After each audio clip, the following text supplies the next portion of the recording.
নবীদের বৈশিষ্ট্য হচ্ছে নবীরা যেখানে মারা যায় ওখানেই কবর দিতে হয়। জানেন এটা? বিষ্ণু ইসলাম মারা গিয়েছিলেন আম্মাজান আয়েশা রাদিয়াল্লাহু তাআলা আনহার ঘরে, বলে ওখানে বিষ্ণু ইসলামের কবর রয়েছে, ওখানেই কবর। এবং ওই কবর দেওয়ার পরেই ওই কবর দেওয়া ঘরের ভিতরে আম্মাজান আয়েশা রাদিয়াল্লাহু তাআলা আনহা যতদিন বেঁচে ছিলেন ওখানেই ছিলেন কবরের পাশে। এরপরে বাবা মারা গেলেন আবু বকর, বিষ্ণু ইসলামের পাশে কবর দেয়া হলো, বাবা আর স্বামীর পাশেই থাকলেন।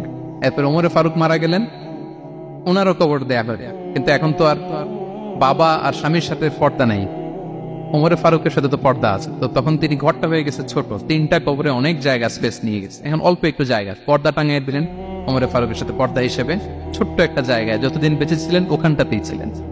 ওমরে ফারুক যখন আমিরুল মুমিনিন খলিফা, তখন ছেলে আব্দুল্লাহকে পাঠিয়েছিলেন যে যাও একটা অনুমতি আগে থেকে নিয়ে রাখো আম্মাজান আয়েশার কাছ থেকে, যেহেতু ঘরটা ওনাকে বলে রাখো যে আমি মারা গেলে যেন আমার দুই বন্ধু মুহাম্মদ সাল্লাল্লাহু আলাইহি ওয়াসাল্লাম এবং আবু বকরের পাশে যেন কবর দেয়া হয়। আব্দুল্লাহ এসে বলল, আব্বা জান তো এই পয়গাম পাঠিয়েছেন। তো আয়েশা রাদিয়াল্লাহু তাআলা আনহা বললেন, আমার খুব ইচ্ছা ছিল আমি আমার স্বামী এবং বাবার পাশে শোব, কিন্তু আমিরুল মুমিনিন যখন চেয়েছেন এটাকে আমি ফিরিয়ে দিতে পারি না। ঠিক আছে যাও, তোমার আব্বাকে বলো তোমার আব্বাই শোবেন ওই জায়গায়। আচ্ছা, তো ওমরে ফারুক আপনারা জানেন অ্যাসাসিনেশনে ইন্তেকাল করেছেন, আত্মাইর আঘাতে, ছুরিকাঘাত করা হচ্ছে, কয়েকবার স্টেবিং। এত জখম হয়েছে দুধ দিলে ওই জায়গা দিয়ে দুধ বের হয়ে যায় না, বীজ পানি দিলে বের হয়ে যায়। তো সবাই বলল, আমিরুল মুমিনিন আপনি এবার ওসিয়ত করেন, কে হবে আপনার পরে লিডারশিপ, কে নিবে? মুসলিম উম্মাত অনেক বড় হয়ে গেছে।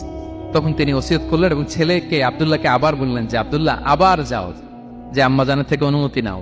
বলতেছে অনুমতি না নিলাম আর অনেক আগে, উনি তো বলছে আপনি মারা গেলে ওখানেই শোবেন। বলতেছে না, তখন আমি আমিরুল মুমিনিন ছিলাম, এখন তো কিছুক্ষণ পরেই মারা যাবে, এমন হতে পারে আমার ভয়ে বা লজ্জায় তখন অনুমতি দিচ্ছে, এখন আর দিবেন, আবার যাও।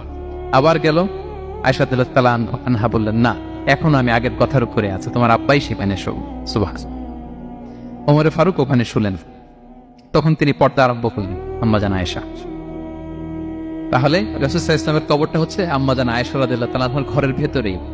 আপনারা মসজিদে নববী যারা ভিজিট করেছেন তারা জানেন যে আপনারা যখন কিবলামুখী হয়ে নামাজ পড়েন, বাম দিকে বিষ্ণু ইসলামের কবর, সেখানে রাসূল সাল্লাল্লাহু আলাইহি ওয়াসাল্লামের পাশে আবু বকর এবং ওমরে ফারুক রাদিয়াল্লাহু তাআলা আনহুমা শুয়ে আছেন। রাসূল সাল্লাল্লাহু আলাইহি ওয়াসাল্লামের কবর থেকে মিম্বার পর্যন্ত এই পুরো জায়গাটা রাউদাতুম মিন রিয়াদিল জান্নাহ, দুনিয়ার বুকে জান্নাতের একটা টুকরা। বিষ্ণু সাল্লাল্লাহু আলাইহি ওয়াসাল্লাম ইন্তেকালের আগে ওনাকে অপশন দেয়া হয়েছে, নবী আপনি চাইলে থেকে যেতে পারেন আজীবন, আর চাইলে আমার কাছে চলে আসতে পারেন, এই হ্যাভ অপশন। বিষ্ণু সাল্লাল্লাহু আলাইহি ওয়াসাল্লাম তার রবের সাথে সাক্ষাৎকে চুজ করেছেন এবং ইন্তেকালের আগে তিনি পড়েছিলেন, আল্লাহুম্মা গফিরলি ওয়ারহামনি ওয়ালহিকনি বির রফিকিল আ'লা, আল্লাহ আপনি আমাকে ক্ষমা করুন, আল্লাহ আপনি আমার প্রতি রহম করুন